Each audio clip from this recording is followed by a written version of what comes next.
ànd ak seen kóolute ci télévision Futurs Médias mbokk yi ñu ngi leen di nuyu xibaaru diggu bëccëg gi ak ponk yi ci gën a fës gannaaw ba ñu leen ziyaare ci aljuma ji bokk na ci lañ fas yéene faram fàcce Noël ak itam tey ñaar fukki fan ak ñeent ci weeru décembre ki jiite jàngu bi Monseigneur Benjamin Ndiaye defee na ko ni mu ko daan defee moom abbé wax na itam ci fitna gi ni teg gune yi ak itam ñi nga xam ne amuñu doole mi ngi sàkku rek ñu gën leen a taxawu itam gën leen a jàppale ba du ñu tumuranke moom abbé itam amal na ay ñaan jagleel ko réew mi mu ànd akuk dal ak jàmm ju doy beneen ponk mbokk yi muy lu jëm nag ci koppar yoo xam ne baaxut ñu ne diggante ñaar jàpp ca ñett milliards ci faux billets jàppees na ko police bu Médina moo amal li ni mel ki joxe xibaar bi di Mamour Cissé nekkoon ganuk Infos Matin ci kanam ci kàttanu yàlla daanu ko faram fàcce waxtaane itam leneen mbokk yi muy lu jëm ca caytu nekk ca Bambey xam ngeen ne foofu fa la borom xam-xam bi di Aliou Cheikh Anta Diop tëdd foofee nag ca xabru ba defaraat nañu ko bu baax jëwriñ bu ñu dénk wàllum tourisme Aliou Sarr dellusiwaat na ci mbir mi ndax doxantu la foofee ca diwaanu ceytu nekk ca Bambey lu jëm itam ci wàllum caada Ibou Diouf tey festi séeréer la wax muy xew-xew boo xam ne dañu ko jagleel caaday séeréer li ko dalee ci sëyi kasak xoy ak yeneen i xew-xew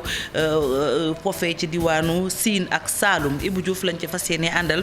sunu gayndey football yi ñu war a teewal ci Coupe d'Afrique des Nations ca Cameroun Aliou Cissé fësal na ñaar fukk ak juróom-ñaari gaynde yooyu lay Ismaïla Sarr Kalidou Koulibaly mi ñu amoon ci ñoom njàqare ndax seeni gaañu seen tur nga ca liste ba li ci yenn kaay yi moo nar a ndar képp xibaar yi mbokk yi ngeen taaxirlu ma ñëw léegi ñu faram fàccee.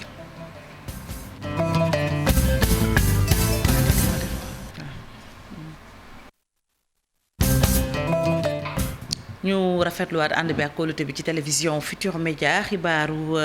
diggu bëccëg gi laata ñu koy door ñu nuyu Bakary Cissé moom lañ fas yéene àndal ci kanam tuuti Bakary maa ngi lay nuyu. maa ngi lay fay soxna Fatou. aywa ci kanam tuuti daañu waxtaanee Coupe d'Afrique des Nations ak liste boobu Aliou Cissé génn laata loolu ñu wéyal xibaar yi mbokk yi wax itam ci leneen mbas mi ak tolluwaay bi xam ngeen ne daanaka demoon na ba jeex ci réew mi waaye tey njàqare amaan na ndax ne ñu ci point du jour bi docteur Mamadou Ndiaye fësal. ñeent fukki doomu aadama ak juróom-benn xëy nañu yeewoo ak jàngoro ji di mbas mi daañ ci dellusiwaat ci suñu yeneen jataayu xibaar ñu wax ci leneen muy lu jëm ci Noël ak ñaar fukki fan ak ñeent ci weeru décembre at mu jot ki jiite jàngu bi yëkkati kàddu jëmale ko ci askan wi rawatina sunu mbokku chrétien yi moom Monseigneur Benjamin Ndiaye la mu dellu siwaat nag naqarlu la def fitna gi nga xam ne dañu koy teg tout tànk yi néew doole waaye itam ñoo xam ne dañoo ne ci torof torof te ñu war leen a bàyyi xel mu yëkkati itam kàddu yi ñaan ak réew mu dal kàddu yooyu Alhassane Ba lañ ci àndal mu indil ñu ci ay leeral. ñi ko wër ay ndaw lañu ay xale yi nga xamante ni moom dafa sol robe avocat ngir plaider leen jàpp na ni bëri nañ lool ci mbedd yi ci kër yi nga xamante ni ñooy dalal xale yu réer wala yu ñuy sàndi wala sax ci biir maternité yi moom Monseigneur Benjamin Ndiaye di sàkku ci fidèles yi ñu def ay gestes yi nga xamante ni dafay jëm ci xale yooyu bu weesoo li ñuy amal ci biir kër yi mu ngi ñaawlu violence yi ñuy teg xale yi. war nañoo gëstu gune yi nekk ci ay jafe-jafe te dimbali leen fu ñu mën a nekk war nañu bàyyi xel te di ñaanal jigéen yi soog a wasin ñi feebar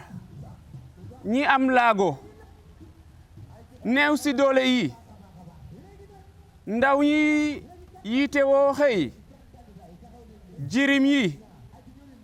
xale yi ci mbedd mi war nañu xoolaat suñu bopp te jàppale xale yi. mbas mi ngi gën a wéy ak variant bu bees bi ñu nemmeeku muy Omicron église bi di sàkku ñu def ay ñaan ngir ñu fexe ba jële fii feebar gi waaye itam ñu nemmeeku dal ci biir société bi. nañu nowelu ren jile may jàmm te Krista bi barkeel àddina si dàq mbas mi may jàmm suñu réew Sénégal amin Noël di màggal juddu ki nga xamante ni moom mooy Yeesu Krista mu nekk occasion itam ñu teg geste yu am solo jëmale ko ci ñi nga xamante ni ñoom ñoo gën a néew doole ci société bi. sant ko bu baax gërëm ko wax itam ci leneen ñu ne ñaar jàpp ñetti milliards ci suñuy koppar jàppees na ko ci ay faux billets muy xaalis bu baaxul ñu ko amal ci police bu Médina ñu ne loolu nag buñ ci jógul dina gën a naxasal suñu wàllu koom fii ci réew mi Mamour Cissé la ñuy teewlu ay kàddoom Chérif Thiam moo ko taataan. ni man xam économie réelle bi muy dund quotidiennement fu mel ni comme Ndakaaru tey su biir Dakar. nga xam ne ci moins de 6 kilomètres au moins 5 milliards balaa Covid bi tey ay 2 milliards 500 nañuy échanger par jour lu mel noonu su fa yegsee musiba am kon war nañ ko daw la ñu mën a permettre loolu ñu aar ko mooy que loi yi nga xam ne mi ngi ci réew mi ngir yàlla yoru sur lay mais ñu appliquer ko ku jàll mais ñu teg la ci yoon bi mais neexul nit nga def ko waaye su dee mag mi. ñàkk na fayda ba nga xam ne lu mën noonu mënu ko bañ a def mais su ko defee nañu ko corriger nañ ko jubbanti la ñuy permettre ñu mën ko def mooy ki nga xam ne dafa jalgati woon lu mel noonu ñu teg ko ci yoon bi su ko ñëpp gisee mu servir d'exemple ëllëg ku koy defaat xam nga ne dañ lay def lu même chose kon su yàqul du defar et vraiment il faut que autorités yi sévir davantage. Mamour Cissé nekkoon ganuk Infos Matin ci télévision Futurs Médias.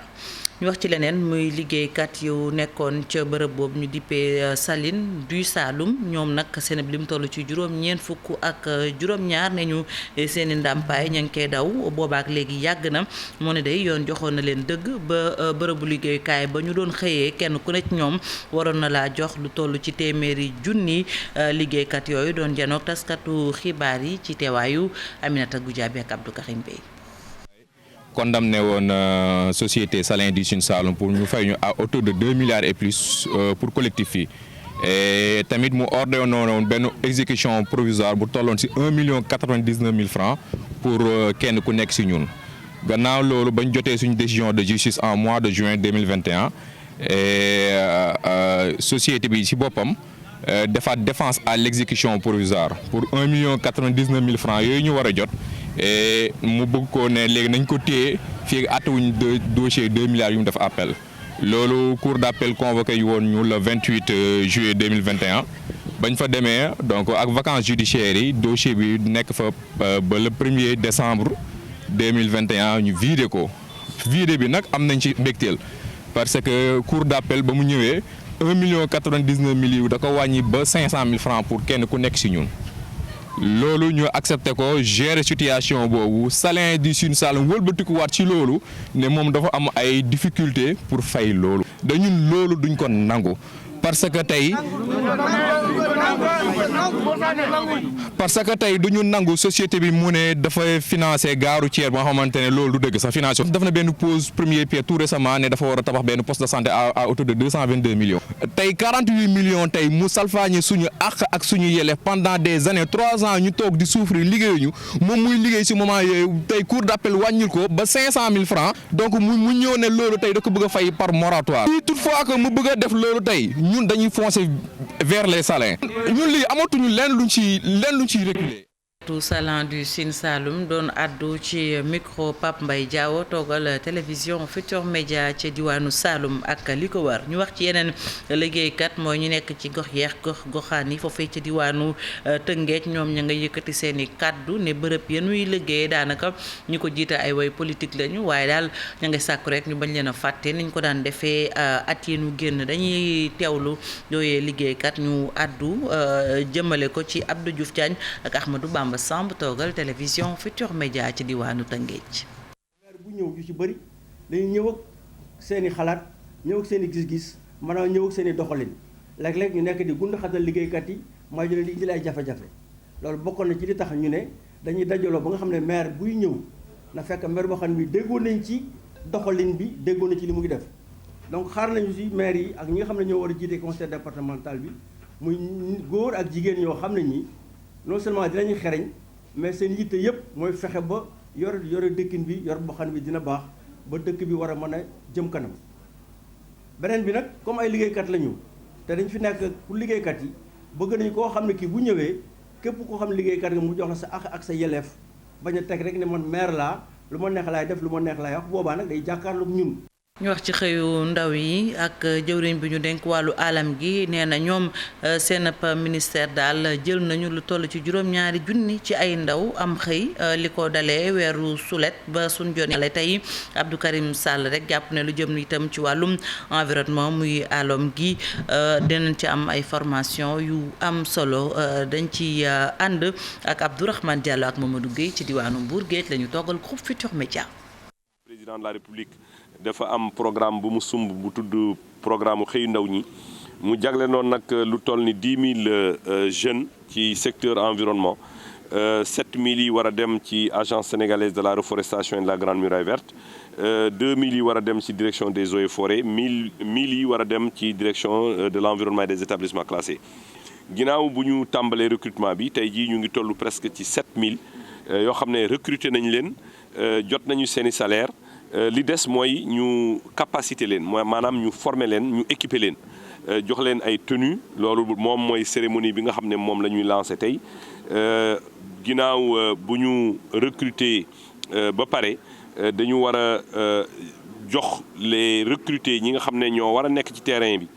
ay jumtuwaay yi leen di permettre ñu gën a efficace ci li nga xam ne mooy liggéey bi ñu leen di dénk bu jëm ci wàllu jëmbat garab lu jëm ci xeex daay li jëm ci li nga xam ne mooy xeex li nga xam ne moom mooy daggum garab bi ci àll yi ñu war leen capacité loolu moo tax tey ñu dajale ñi nga xam ne ñoom ñooy suñu représentant eaux et forêts yi nekk ci région yëpp ñi nga xam ne ñoom ñooy suñu représentant environnementaux yi nga xam ne ñoo nekk dans toutes les régions du Sénégal ak yeneen i administration yi pour que ñu mun leen former à leur tour ñoom tamit ñu war a dem former ji dans toutes les régions dans tous les départements. ñu doxantu ba diwaanu Missirah foofee gune yee jàngee ca lycée ba ànd ak seeni wayjur xëy amal ab doxub jàmm lañu ca bëgg nag nee ñu proviseur u lycée ba mu abal leen na mu yoree école ba neexu leen foofee ca diwaanu Tambacounda Moussa Oumar Gueye moo fa toggal télévision Futurs Médias. ci lycée bu Missirah waajuru ndongo yi xëy daal di amal doxu ñaxtu jël benn mémorandum bataaxal daal di koy jébbal sous-préfet bu Missirah. ñu ngi organiser marche bi parce que depuis daaw ñu ngi jëflante ak proviseur bi. frais d'inscription yi ñu ngi à 12 000 francs mais boo xoolee taxi yi nga xam ne arrêté bi ñuy wax arrêté interministériel mi ngi fixé frais d'inscription entre 3 000 et 10 000 francs. donc li lycée bi yor mooy crédit de l'État lii additionnel li ci yokku mooy frais d'inscription yi nga xam ne parents yi ñoo koy fay. ñaari xaalis yooyu ñooy def budget établissement bi proviseur yi nanguwul crédit bi état bi di joxe feeñ ci budget bi loolu ñoo ngi jàkkaarloo ak moom ci loolu mu bañ. ki ñuy tuumaal muy Ibrahima Aïdara nekk proviseur bu lycée bu Missirah nee na liñ koy tuumaal dara amu ci li ñu bëgg mooy ñu wàññi njëgu inscription yi te mëntaa gën a yées ñaari junni te ñaari junni yi sax boo xoolee junneeg ñaari téeméer yi mooy dem ci lycée bi. leneen li nga xam ne moo ci toftalu muy juróom-ñetti téeméer yi daanaka loolu dafay aju ci wàllu tenue yi nga xam ne élèves yi ñoom ñoo koy sol muy seen ay uniforme lay ñaw uniforme yooyu nag mooy li nga xam ne moo indi jafe-jafe yi. L'IA et le gouverneur qui sont compétents en tout cas à gérer le lycée, c'est pas un sous-préfet. ki ngànk lépp lu jëm ci wàllum njàng ak njàngale ci diwaanu Tambacounda di inspecteur Babacar Diack nee na daal dina nag yebal benn kuréel buy saytu benn mission d'audit boo xam ne danañu xool doxalinu kii di proviseur Ibrahima Aïdara bu lycée bu Missirah la ca génn rot ci wàllu résultat da boobu nag la ñuy xool yan mesure la ñuy jël.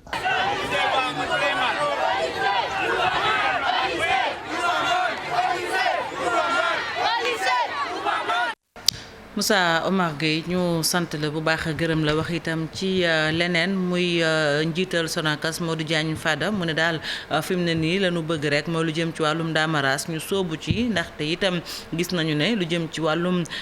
mbiram gerte gi bëri na coow waaye nag ndaamaraas googee nee ñu sax dañuy amal ngeen baal ma unité de transformation foofee ca diwaanu Ziguinchor la amaloon tukki nemmeeku ba mu fa àggee yëkkati na ay kàddu jox ko Boubacar Diassi mi ñu fa toogal ñu teewlu Modou Diagne Fada.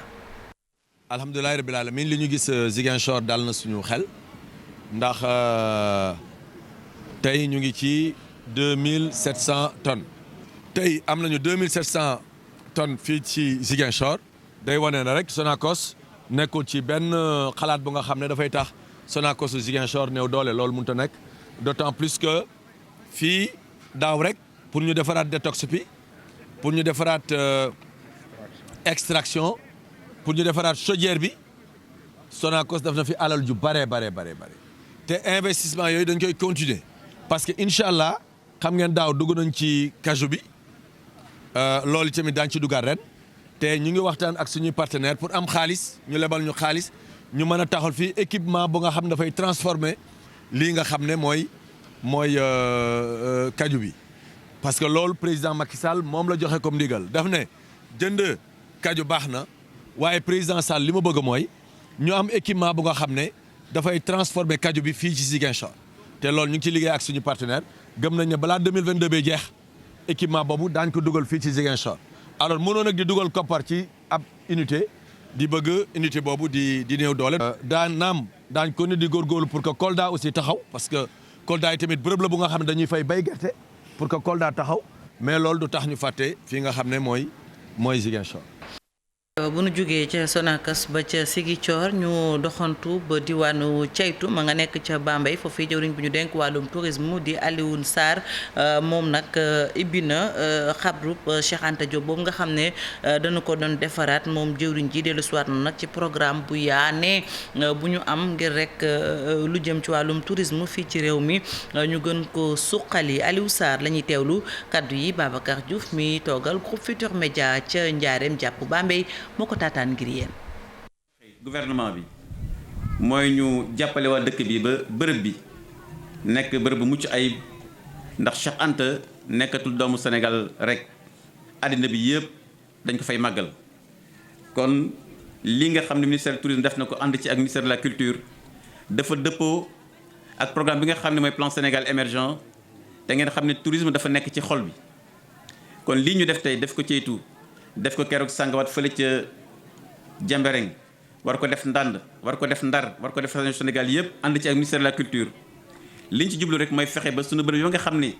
sunu ay kilifa ñoo fa tëdd ba mu nekk bërëb yoo xam ne ci cosaan ak aada dañ leen ràññee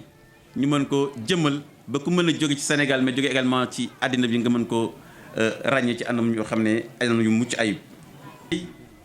mais may féliciter ndokkeel directeur ba nga xam ne mooy Sori Sarr te moom laa dénkoon liggéey bi Sori ñu ngi lay féliciter ndax liggéey yu mel nii moom la président de la République bëgg ci gouvernement pour que bu ñu leen joxee ay tegtal pour askan wi ngeen taxaw ci délai boo xam ne seen xol dina sedd yaakaar naa loolu la ma sëriñ bi wax sànq njaboot ji bëgg nañu ci liggéey bi ndax dañ ko def ànd ci ak ñoom. ndax ci assemblée nationale également lañ ci waxtaanoon muy loo xam ne nii Macky Sall doxale réew mi noonu la. mooy xalaat bu baax fu mu mënti jóge ci Sénégal bu nekkee njëriñu waa Sénégal rek moom da koy doxe ndax doomu Sénégal yëpp li fi nekkal. ñu ñëw ci wàllum caada ak festi séeréer di festival xew-xew caada bu am solo bu nu jagleel aaday séeréer ñu ne nag dellu siwaat nañu ci lu yaa loo xam ne dañu koy amal ci xew-xew yi jaarale ko ci sëy kas ak xoy mbaa ngel Ibou Diouf ak Amadou Ba di séeréer ak xalpulaar ñoo ñuy wanale bés boobu ak itam lañ ca nam moo xam ceet lël kasak wala yeneen xeet yi nga xamante ne dinañ ko gis ci askan wala cosaanu séeréer loolee la ñu fësal ci xew-xew bi ñu duppee festi séeréer ñu amal ko nag ngir jëmalaat li nga xamante ne maam yi ñoo ko fa bàyyi woon mu àddu ci aada ki cosaan. toog naa ba xam ne vraiment actuellement séeréer dafa mel ni amatul ndax ñun duñu làkk séeréer suñu doom yi duñu làkk séeréer ñun ci suñu bopp ba nga xam ne suñu doom yi xamatuñu seen bopp te loolu nit buy dund dafa war a xam moom mooy kan moo tax aada ak cosaan am solo.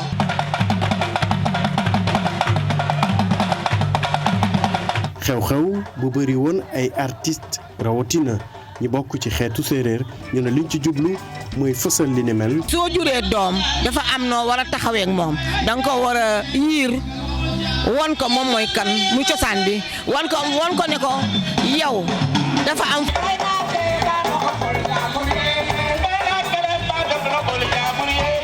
muy guleet nag ñuy amal xew-xew bi demee nii loolu tamit ñu koy rafetlu ndax dina may artistes yi ñu fësal seen mënin. moom am naa ci contentement trop parce que c'est la première fois ma assister festival comme nii ay séeréer di ko def ma nekk séeréer sawar trop nekk seen kanam vraiment présenter li nga xamante ne mooy sama single bi nga xamante ne dama ko génnee yàggul dara vraiment kontaan naa trop daal.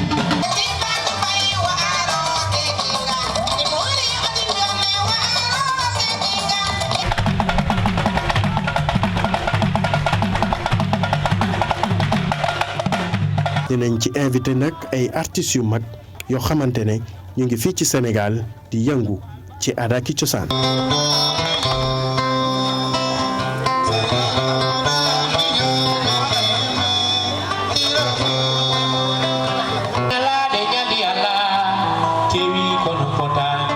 Festi séeréer mu nekkoon première édition bi ñu nañ dinañ def kem kàttan ngir at yi di ñëw ñu gën ko yaatal li ñu bëgg rek mooy képp kuy artiste séeréer nga mën ci participer ubbi nañ ko tamit ngir képp kuy yëngu ci wàllu cosaan ak aada nga ñëw indi ci sa participation.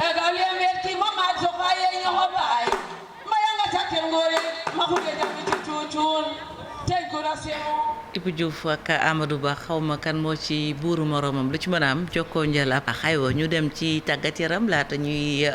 sóobu ci waxtaan bi ak Bakary Aliou Cissé fësal na 22 gaynde yi ñu fas yéene teewal ci kàttanu yàlla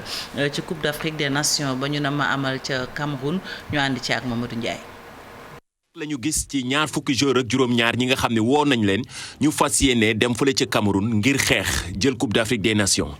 ñenn ñi nga xamante ni gis nañu ñu ñëw dolleeku ci équipe bi muy Joseph Lopy mi nga xam ne ma ngay joué fële ca Sochaux ak kii di Mame Baba Thiam moom nekk fële ca Turquie ñëwaat nañu ci équipe nationale bu Sénégal Aliou Cissé nag moom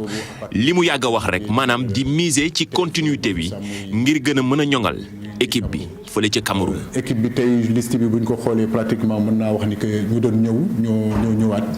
dañu décider miser vraiment ci continuité boobu ci xale yoo xam ne ñoom ñoo qualifié équipe bi. Kalidou Koulibaly Ismaïla Sarr ñoom daanaka dañoo am ay jafe-jafe wér-gu-yaram boole nañ leen ci liste bi ngir ñu fas yéene jouer seen ñetteelu participation ci Coupe d'Afrique des Nations bi fas yéene am fële ca Cameroun ñaari tamit match amical ak Rwanda.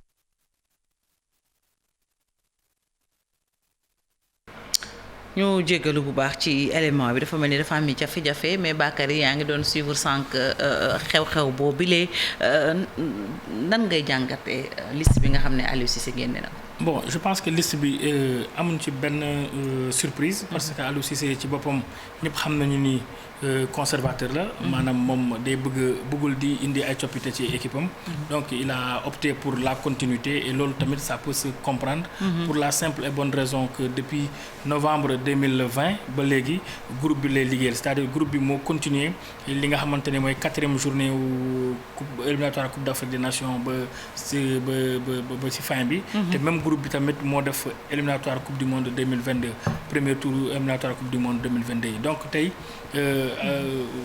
groupe bu mu jël c'est-à-dire groupe bu élargi la mais amul benn surprise pour la simple et bonne raison que tous les joueurs convoqués connaissent déjà la maison ñëpp xamoon nañu ni Aliou Cissé comme je l'ai dit tantôt c'est un conservateur et moom nee na il n'a aucune raison pour mën a changer li nga xamante ne mooy l'équipe qui gagne parce que quand même 2020 ba léegi même groupe bi moo fi nekk joueurs yi xamante nañu seen biir am na cohésion de groupe te je pense que quand même il a dit continuité boobu moo gën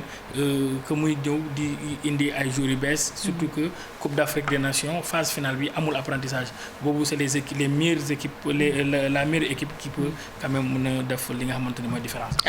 ñu gis ci Kalidou ak Ismaïla Sarr ñu déclaré woon forfait semaine yi ñu génn ndax seen ay blessures loolu nan nga ko jàngatee. c'est vrai que Kalidou Koulibaly ak Ismaïla Sarr seen cas dafa xaw a critiqué tuuti mais surtout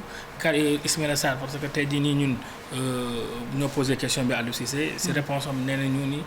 effectivement Ismaïla Sarr fii ak 1 mois la koy soxla parce que tey jii nii il vient de reprendre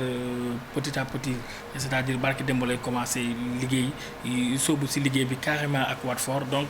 amagul information yu concrète par rapport yu jógee ci Watford mais jot na échanger ak joueur bi léegi nee na mu ngi xaar dossier médical Ismaïla Sarr pour mën a def li nga xamante ni mooy analyse bi pour mën a jël li nga xamante ni mooy décision finale mais quand même l'un dans l'autre Ismaïla Sarr il va pas démarrer le regroupement ak l'équipe bi nga xamante ni le 27 novembre bi lañ koy tàmbale. Ce qui voudrait dire quand même Ismaïla on l'espère vers les huitièmes voire les quarts de finale c'est-à-dire à partir du deuxième tour. Donc loolu tamit dina indi li nga xamante ni mooy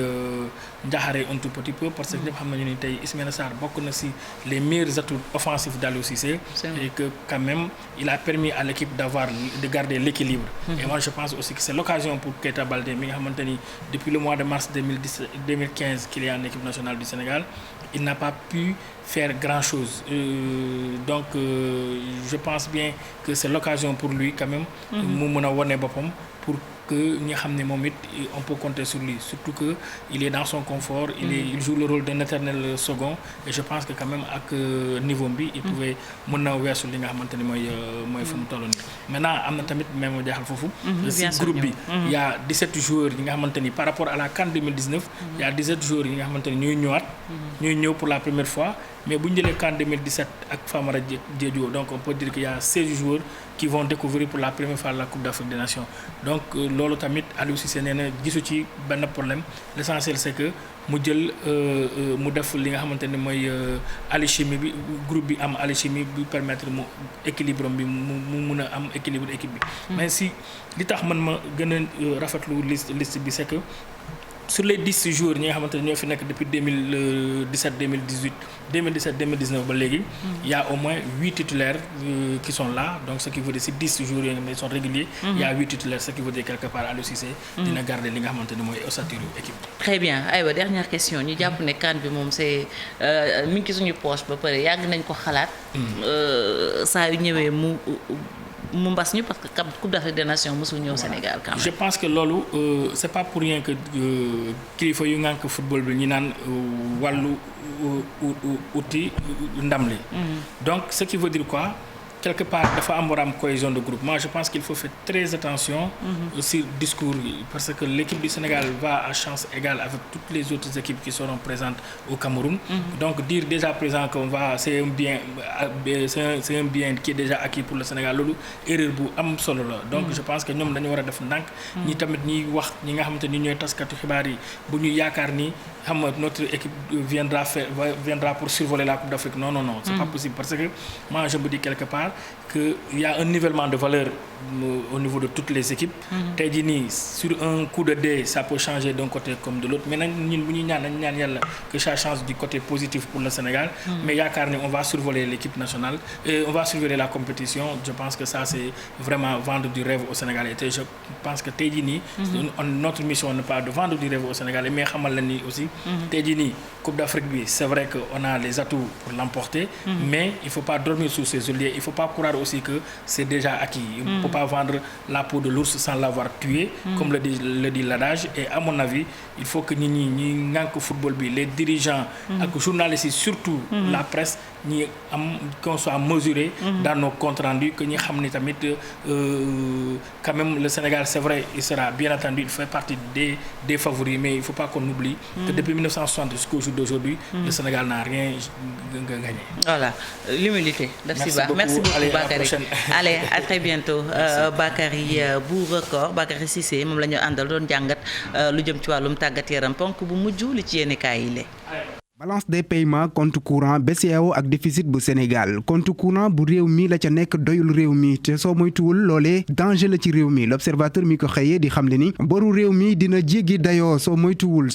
itam faux billets yi dina ne xus ci biir réew mi tasaaroo fii ñaata moo rëcc la ñuy laaj waaye li feeñ kay gis nañu ko démb rawatina tey ji itam ci yëglekaay yi xëy tey l'observateur di ñu xamal ne mat na 2 milliards ci li nga xam ne jàpp nañ ko ci wàllu faux billets libération ne ko yokku na ba jege 3 milliards ci suñu xaalis te wàññi baa ngi doon wéy ba ci biir guddi gi koppar yi ñu ngi ko jàppee ci benn 4x4 diggante Colobane Mermoz VDN ak Cambérène am na ñaar ñoo xam ne teg nañ leen loxo ci mbirum faux billets yooyee di koppar yu bon lu bon di yorit ngoo xam ne ñu ngi ko nemmeeku ca SAPCO tax kër gi jeng bay waaja daanu perte yaa nga yegg ba ci juróomi milliards ci suñu xaalis suñu sukkandikoo ci enquête mi ko xamle diggante 2016 ak 2020 kër ga day gën di suux ndax Air Sénégal dafay waaja suux li leer ba leer ci bopp Georges Ndiaye bu Rewmi Quotidien moo di ne retard yi ci wàllu avion yi war a ñëw wala yi war a dem ak itam service boo xam ne ngott na lool bokk na ci li leen sonal li duuf mu ngi ci biir xët bu njëkk bu yëglekaay bi di Les Échos lu jege fanweeri junni ci ay dose yoo xam ne ay vaccin anti cancer bu butitu njurukaay bi la daanaka yàq nañu ñu koy xayma ci ñetti milliards ci suñu koppar ñoom dañoo périmé li ko waral moo di mbas mi di Covid-19 coronavirus boobule mi ngi tàmbaliwaat di jaaba jonge fii ci réew mi kaa yaa ngay yokkuwaat suñu sukkandikoo ci turbine mi dikkaat ci variant Omicron ak particularité bu Sénégal mu koy méngale ak yeneen réew yi ñu wër li wër Louga carte électeur yi ma nga fa ne xuus ba léegi kenn demul jëli ko wala boog lañ fa jël lu néew la suñu sukkandikoo ci yëglikaay bii di Source A mi joxe ay lim ci xëtam bu njëkk lu néew la ñuy jëlee ci pétrole ak gaz mi ñuy waaj a manque fii ci réew mi waaye laata loolu waxtaan yi nga xam ne njiitu réew mi woote woon na ko ngir nees def ba liñ ciy jëlee séddale bi mën a mucc ayib Alioune Tine Maïssa Babou Souleymane Keita ak Elimane Kane kaddu yi ñu yëkkati ci xët bu njëkk bu journal bi di Sud Quotidien dalul xel ñoom lu muy firndeel yooyu le kaddu moo di ne amuñu ci yaakaar bu bari yaakaar naa ne ki may wuutu dina jooyante samay njuumte di ay kadduy Serigne Bassirou Gueye moo fi nekkoon procureur de la République di kaddu yoo xam ne yëkkati na ko ci L'As Quotidien mu si yokk ci xët bu njëkk bu Le Quotidien ni parquet bi mësuñu ko dégg ci benn njombe yi avortement fat gune yi violence politique lépp Monseigneur Benjamin Ndiaye àdduna ci biir yëglekaay bi du Le Soleil wax na itam ci dund bi ci biir paroisse yooyee ñuy xëy di ca dem di chrétien yi seen fête yi boo moytuwul li koy yàq bokk na ci mbas mi njëg yu seer yi ak itam ñàkkum mbaam Le Témoin Quotidien moo ko xamle te di ci yokk ne Caritas mi doon maye sax moom dafa mujj di laaj ndimbal Aliou Badara Fati Moutarou Baldé Nabi Sarr ak Opanguet dañuy toog xaar ba xam ndax dina am ci gaynde yi nga xam ne Aliou Cissé dina leen tànn koo xam ne dafay gàntu wala mu gaañu ngir ñu mën a dem Coupe d'Afrique des Nations li ci mën di am record mi ko bind am na yaakaar ci ne ñaar fukk ak juróom yi mu bind ci juróom benneelu xëtam bi ñoom ñooy dem ci Coupe d'Afrique des Nations Aliou Cissé dina siiwal liste bi tey jii ci aljuma ji Bakary Cissé ne le 1er janvier la gaynde yooyu lee di yegg ca Kigali ñett ci ñoom ñoo xam ne njort nañu ne daañu leen woo ci équipe nationale bu Sénégal di Edouard Mendy Sadio Mané ak Cheikhou Kouyaté ñu ngi ci xët bu njëkk bu yëglekaay bi di Stade Quotidien laaj bi sama naataango samp moo di ne ndax dañuy des Angleterre ba ñetti fan ci weeru janvier face à face Modou Lo Ama Baldé ñu ngi koy xaar ci samedi ji suñu lamb jàppee ko show bu mag bi ñu yendoog jàmm.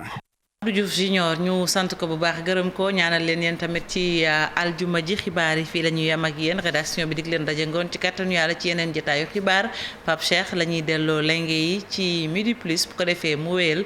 Pape Cheikh. Fati. aywa ñu delloo la lenge yi. mu nga ñu ngi lay gërëm bu baax. maa ngi lay gërëm yow tamit Pape. tey defe naa bëgg nga ci teewaayu suñu papa Mbaye Peex. waaw macha allah. waaw moom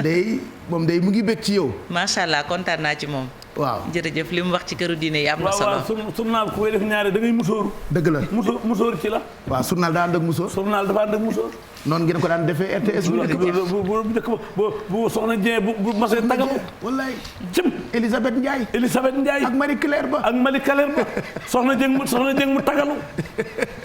taxaw xool télévision bi. wallaahi nga xool Ndeye Rokhaya Mbodj. wallaay ñaaña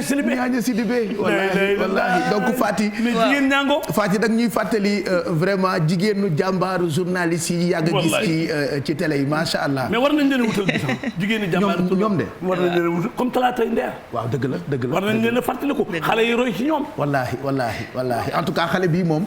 mu ngi roy ci ñoom bu baax léegi rek laay jot yóbbante suma benn rak yaa Cheikh ñu ngi koy nuyu. muy rafetlu sa simplicité. jërëjëf Awa Diallo même chose ñoom ñëpp daal ñu ngi bëgg. ak sa soppe yi ñu ngi lay gërëm kontaan nañ ci ñëpp di la ñaanal yow tamit di la ñaanal kenn dala jàmm Pape. kontaan nañu bu baax a baax ci yow. kon ba ca kanam ak rédaction bi à tout à l'heure. incha allah bu leen merci fàtte itam ni mën ngeen wéy di yër suñu site internet muy www.igfm.sn.